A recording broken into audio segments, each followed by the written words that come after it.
Good morning, good afternoon, everyone, wherever you're tuning in from. My name is Susan Treadgold. I'm the host of the High Performing Woman talk show. And these episodes can be found afterwards on YouTube. And on this show, I seek to focus on female founders and female funders. Female founders aren't given a lot of capital, so I'd like to get a little focus onto them. And I'd like to also focus on founders that are raising rounds. And today, I have a great topic for us. Today, we're diving into a topic that affects every woman, but far too few of us truly understand our hormones.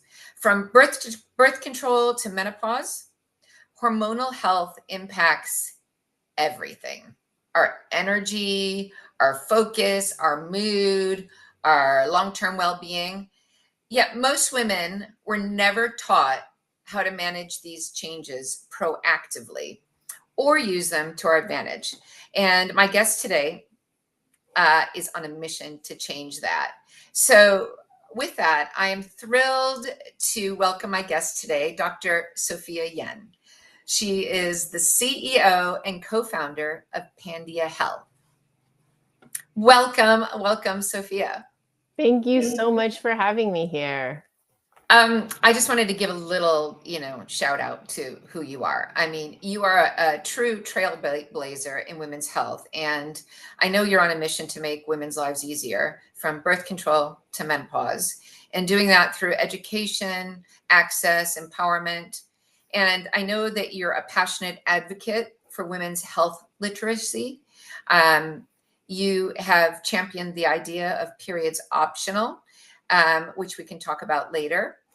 And, you have 20 years of experience. You're a board certified adolescent medicine specialist and a menopause society certified practitioner, clinical associate professor of adolescent medicine, combining academic rigor with real world impact. Graduated from MIT, UCSF Medical School, UC Berkeley with an MPH in maternal and child health. So all of that makes you a real thought leader, helping women move from managing their hormones to mastering their health. And so once again, welcome to the High Performing Woman. Thank you for having me. I'm excited to share what I know and, to spread the word about #periodsOptional and #stop sucking it up if you have any bad, evil periods or peri/menopause problems. #stop sucking it up. I love that. I'm going to add that to my LinkedIn post later. So why did you start Pandia Health? It was about almost 12 years ago. I was giving a talk to a bunch of physicians. Why don't women take their birth control? And one of the top reasons was didn't have it in their hand. And my friend and I were like, we could solve that. We will just send women birth control and keep shipping it to them until they tell us to stop. And then we ran ads, free birth control delivery. And 60% of the people that responded to that did not have a prescription. Excuse me. And so I'm like, don't you know you need a prescription? And thank goodness I'm a physician, so I could write the prescription. And thus Pandia Health was born. If you have a prescription, our goal is no one runs out of birth control on our watch. If you need a prescription, then for only $35 once a year, you can use our 100% physicians team to write the prescription. And we made it with unlimited follow-ups with a doctor only about the pill, patch, ring, because you only paid $35.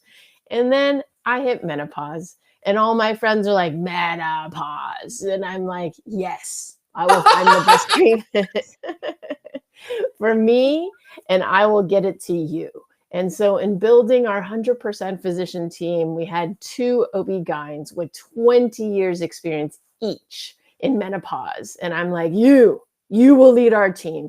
You will develop our protocols. You will be the ones that we consult if we have any questions about menopause. Okay, wait, let's just pause. Let's just pause there because that's great. I mean, I wanna get something. The number of women that I discuss this with, they actually don't even know what is officially perimenopause, what is menopause, and what the different treatments are for those. So like, can you go through that? Like, let's just start at a little bit of education, because Absolutely. yeah.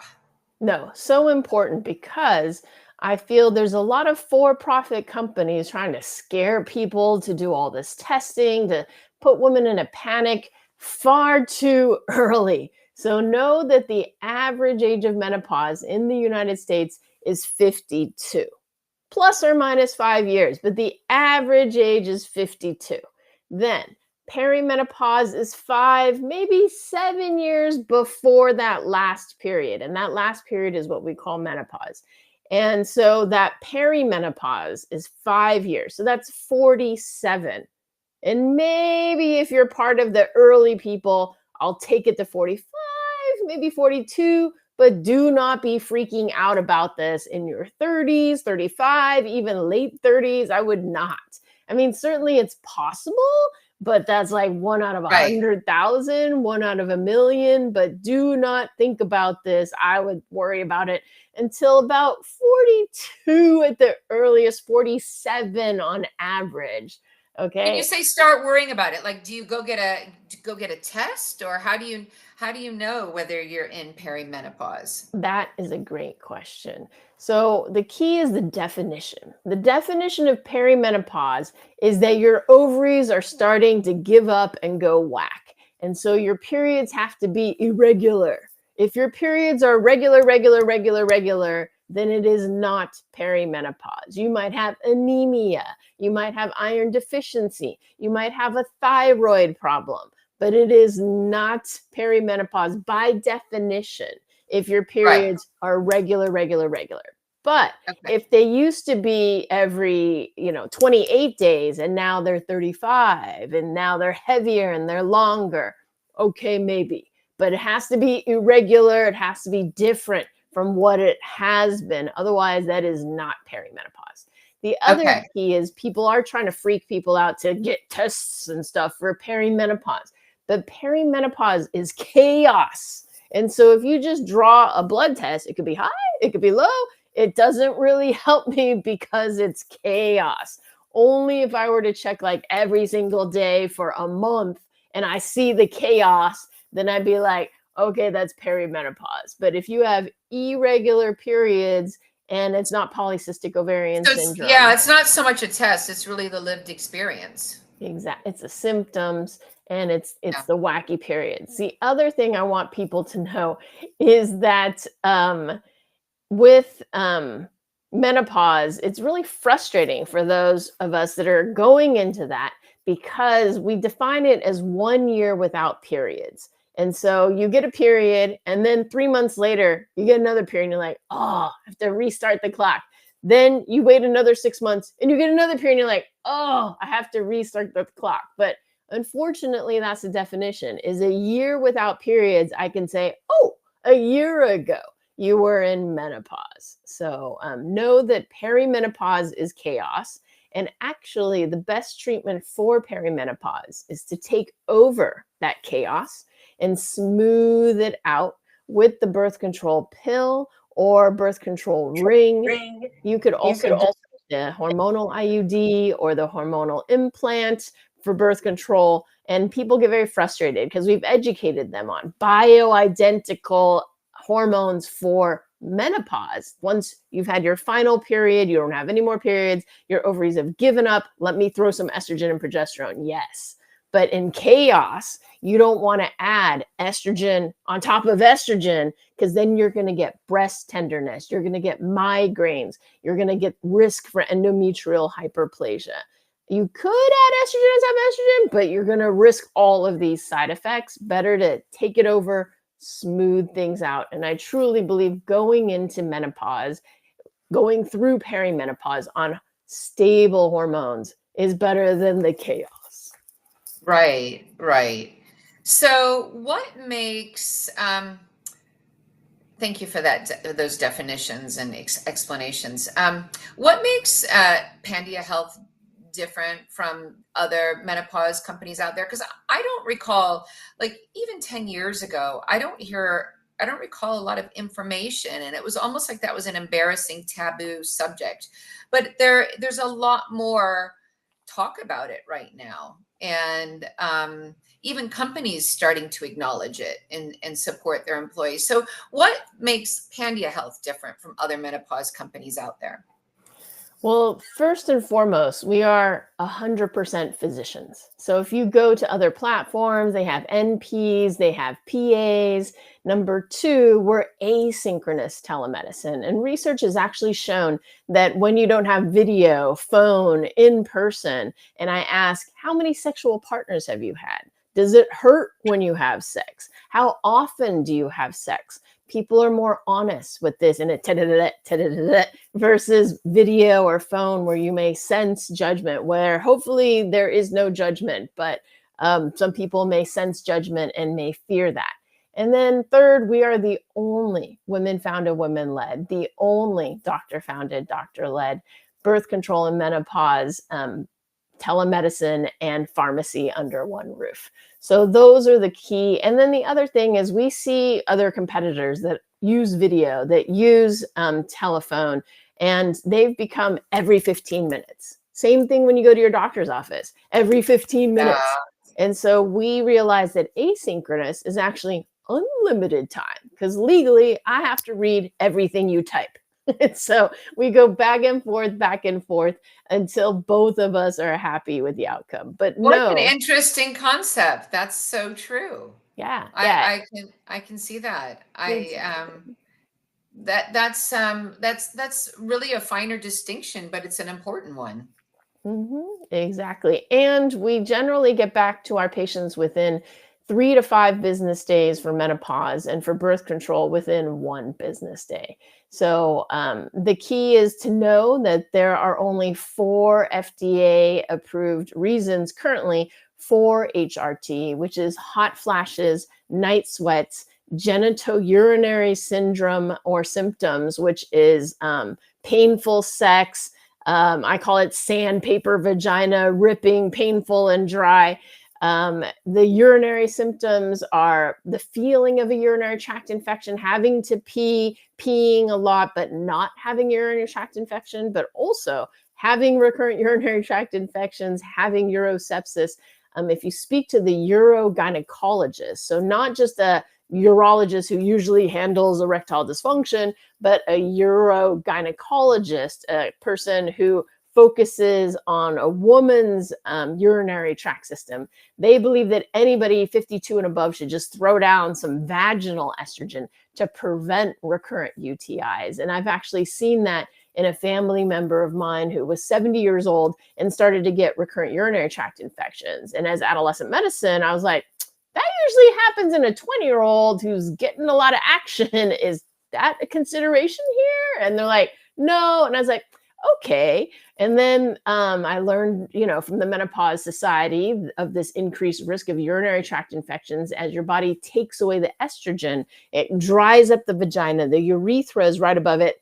That dries up too. And then you have an increased risk of urinary tract infections. And so by treating that, you can prevent recurrent urinary tract infections, urosepsis, which is when you get a urinary tract infection and the bacteria goes throughout your entire body, and that's a high risk for death. And so helped that family member, also helped another friend whose mom was at a older people home, and put everybody in that older people home that needed it on vaginal estrogen. He's like, thank you. The urinary tract infection rate has gone in this community. That's amazing. Yeah, that I had never thought of that, like for older people. I mean, wow, that's so interesting. And so, like, when they've had the consult, the asynchronous consult with the doctor, then this happens.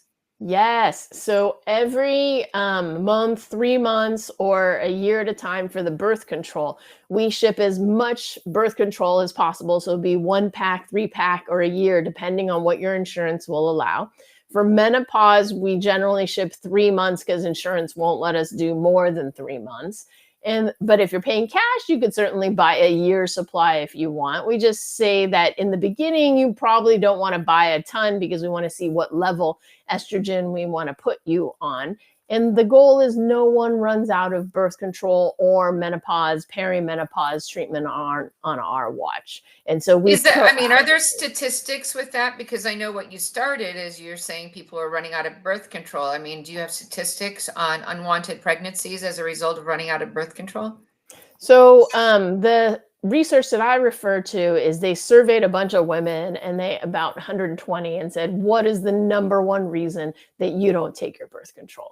And one of the top 3 reasons was didn't have it in their hand. And so we ship it so that you always have it in your hand. We contact you 2 months before your prescription runs out and we say, hey, go see your doctor, get a prescription. A month before, go see your doctor. A week before, please see your doctor. And if you don't, then we have the doctors. Pandia Health contracts with Pandia Medical Group, which is licensed to prescribe in 16 states.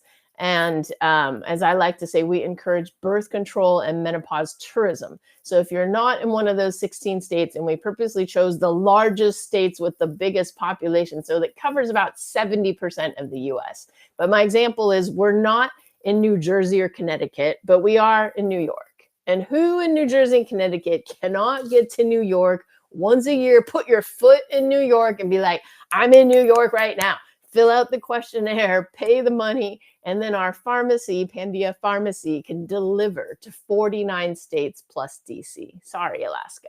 And we take credit card, but we also take insurance. And thanks to the Affordable Care Act for the birth control, no copay, no deductible, aka free. Free delivery, never run out on our watch. For menopause, unfortunately, we need to pass that law. So menopause is whatever your copay is, but we don't charge anything for shipping unless you're like, I need it overnight or whatever, then you're going to have to pay for that. Wow. That's amazing. That's a super efficient system. So what are how are things used? I mean, it looks like there's transdermal. I mean, is there certain efficacy? Are certain ways of taking hormones and birth control more effective than others? Absolutely. So right now, most Menopause Society certified practitioners will go to the patch. Any transdermal method is better than a pill because the pill goes through your liver, and in going through the liver, it increases your risk of blood clots. So if you're on the pill, that's fine. And actually, the pill is where most of the research has originally been done for like brain studies and other things. But now they're doing more research on the patches, and there's also a spray or a gel. And then most people like the twice weekly patch versus the once weekly patch. Once you've tried the twice weekly patch, you cannot go back to the once weekly because the once weekly is like this and thick. And it's like, as you put it on your body, it bends or whatever. But as you saw, well, actually, you didn't see in that picture, but the patch is like this. The twice weekly patch is like that. It either comes in a circle or it comes in a rectangle. It's very thin. And you just put it below the belly button. I don't know why they're afraid of above the belly button. I'm sure it could work above the belly button too. But and what about creams? I know people take creams as well. Is that like similar to gel? So when people talk about creams, I think they're talking about vaginal cream and not so much the gel on the arm, I think, because usually it's gel on the arm. I know people like rub them in like the inside of their wrists and their inside of their thighs type of thing. Yeah. So I think that might be testosterone that you're referring to versus estrogen, or is it actually estrogen cream? Yeah, estrogen and yeah. Well, I would say that any of the transdermal methods are better than the oral with respect to blood clots. And anything that's FDA approved and tested is perfectly fine. One thing is that the American College of Obstetrics and Gynecology and the Menopause Society do not recommend compounded unless you've tried all the other ones and it doesn't work for you. But generally, there's like 5 different levels of estrogen, 2 different levels of progesterone. And because they're FDA approved and tested, but because they're all generic, it's much less expensive than something that's compounded. So what's the difference between compounded, generic, and like I think the original HRT that came out years ago, it was made from horse urine. Is that correct? Yes. And So so is that different than generic and bioidentical? Like what is the, yes, yes. what are So the difference? So know that the original study that destroyed all of HRT kept HRT from 2 decades of women, my mom's generation, was the Women's Health Initiative. And they announced their results in 2002 before they had had any peer review of it, before they had published it. Never had we had a bunch of doctors or researchers have a press conference before it had been checked. And they said, oh, it increases breast cancer. However, when they finally did the analysis, those people that were only on the estrogen without progesterone, these people didn't have a uterus, so didn't need the progesterone to counteract the estrogen's effect on the uterus. The people only estrogen had decreased risk of breast cancer by, I believe, 20%. And if they got breast cancer while on estrogen only, they had decreased risk of death from breast cancer by 40%. So now we believe it's not the estrogen that increases your risk in HRT of breast cancer, but the synthetic progesterone. And we generally do not use that synthetic progesterone for HRT now. That was medroxyprogesterone acetate. We now use bioidentical micronized progesterone. So if you hear somebody's on 100 milligrams of progesterone, prometrium, or 200 milligrams of progesterone, bioidentical, micronized, but we usually don't say those words. We just like progesterone, and then it's bioidentical. Then that is not the synthetic. That is not the one that was associated with increased risk of breast cancer. So bioidentical doesn't mean compounded. It can be both, but it can. Exactly. So many people get that confused. They think you can only get bioidentical through compounded. That is absolutely false. Great. Okay, that's to be honest, I had that confused in my mind as well. Yeah. So you did a TED Talk. I did a TEDxtalk. Hashtags periods optional. Tell me, what is periods optional, and what was this talk all about? So I had a lot of people commenting on the LinkedIn post advertising this, and they were really interested in like what this all meant. Love it. This is truly my gift to the world. Like this, if Dr. Sophia Yen could leave an impression on the world, this is the impression, which is anybody with a uterus that is bleeding every single month. You don't have to do that. Hashtag periods optional. You can choose to do that, but know that every time you build that lining, it can mutate and turn into endometrial cancer. Every time you pop that egg, we don't know if it's the popping, the healing, we think it has something to do with the tube, you risk ovarian cancer. And then lastly, the uterus is surrounded by the colon. And so the uterus goes up and down every month from age 12 and a half to 52. That's 40 years of up and down, up and down. And the colon's like, I'm sad for you. And it either runs faster sometimes or it runs slower. And if it runs faster, diarrhea. If it runs slower, constipation, but you're messing up the colon. And when you mess up things, you increase the risk of cancer. So by decreasing the times that you pop an egg, you up and down this uterus, you decrease ovarian, endometrial, and colorectal cancer. And a lot of people say, hey, that's not natural. We should bleed every month.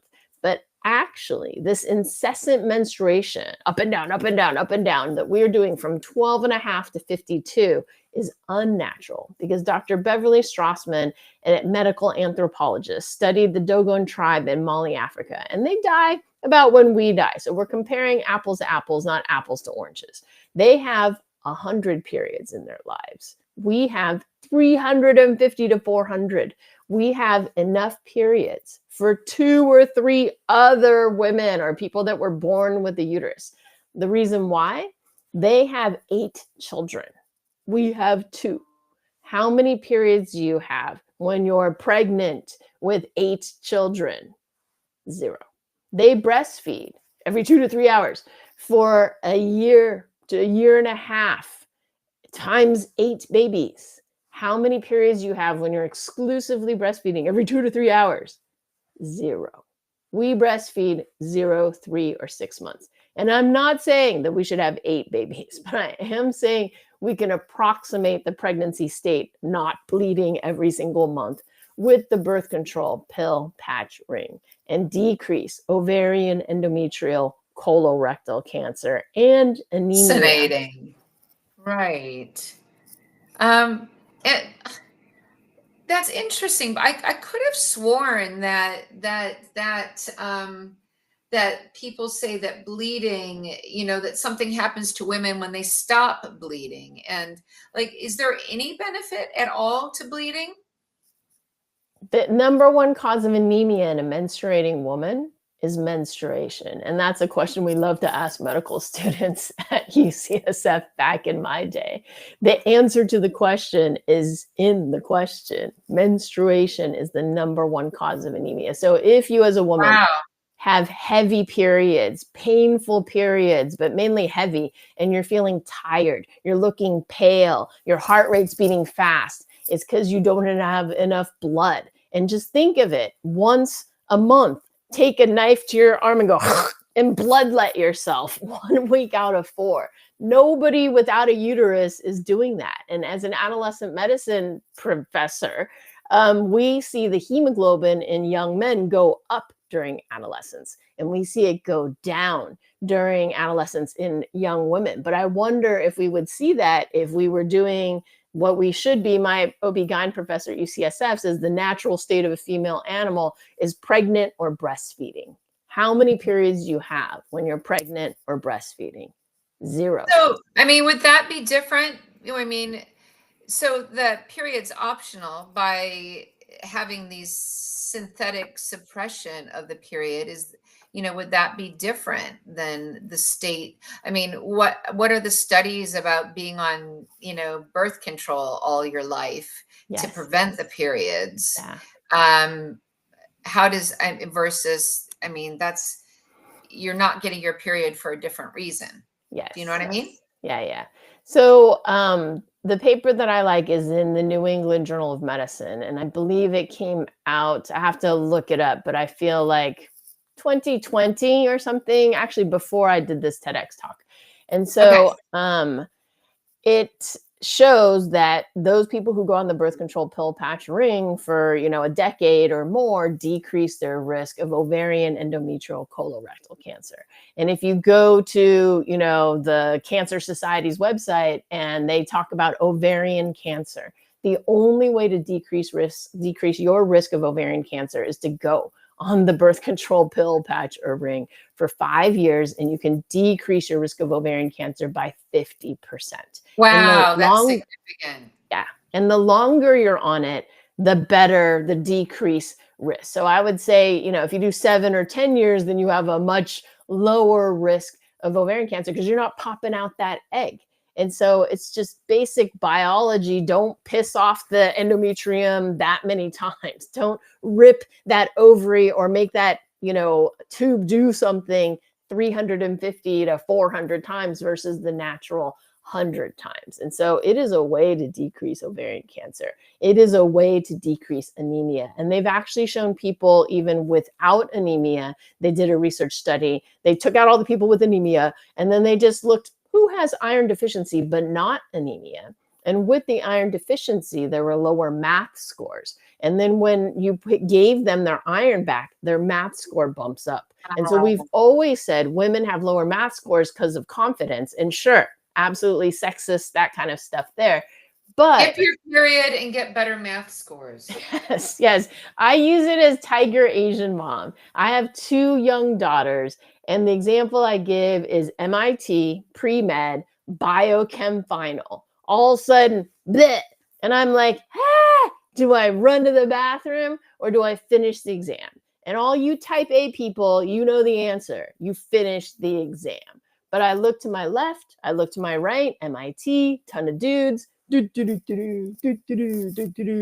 And I'm like, I want my daughters to go into every exam, not a care in the world, instead of a 1 in 4 chance of, ha, but not that much, but it's the hitting of it that's so jarring. If you go in bleeding, and as a feminist, Yeah. I'm like, I can do anything you can do bleeding. But as a doctor, I have drugs, I have science. Let me help you if you are missing school, if you are having anemia, if you are suffering. And life is just better without random blood 1 week out of 4. Sorry, that's my background. Isn't that funny? It just popped up like, woohoo. Yes. That is, this is honestly the first time I've heard that. That is absolutely fascinating. Thank you for sharing that. Um, I love this picture of you. What have we got here? Are those condoms? That is the condom cave. My COO, her mother is a seamstress, and the two of them work together to sew condoms. I have a condom bag. I'm probably the only CEO you're going to see with a condom bag, a uterus necklace, and sometimes a beaver Rainbow ring. can. And so we've got the condom cape to talk about, to good sex, protected sex. As I've always said, you can have sex, just don't get pregnant if you don't want to, because there's so much good birth control out there. And always recommend condoms plus some other method. And even as a married woman who has very low risk of STI, I like condoms because I don't want to leak semen for the next 24 hours. And when you introduce a foreign object to your vaginal flora, it messes it up. So Fascinating. So I think people are going to have more questions, but so it looks like you're just like a fountain of knowledge. And I have never, in all my time doing these episodes, I've never had anyone give me so many social media handles. So you are clearly out there educating via your company as well as individually. So for our listeners, please take a screenshot of this. You cannot not get in touch with Dr. Yen. So that's amazing. And I think you had a little offer for our listeners. yes. So anybody who wants to use our birth control services, again, only $35 once a year, unlimited access for the birth control pill, patch, or ring. But this also works for perimenopause and making hashtag periods optional. If you enter the code HPW25, high performing women 25, 2025 at checkout, it'll give you $5 off the $35. We unfortunately couldn't get the code together for menopause, but know that it's great value and 100% physicians. And we have 7 Menopause Society certified practitioners out of our 22, and we're led by 2 Menopause Society certified practitioners with 20 plus years experience. So That's amazing. This has been, thank you so much. This has been so enlightening, informative, fun. You are hilarious. So I'm so thrilled that you took some time out to be on the show and share your wisdom. thank you so much for having me. It's an honor to share my knowledge and help other women. And people who are tuning in and watching this episode later, please remember to like and subscribe so you can see more episodes like this. So thank you, Sophia, and we'll be in touch. Thank you. Take care. Bye.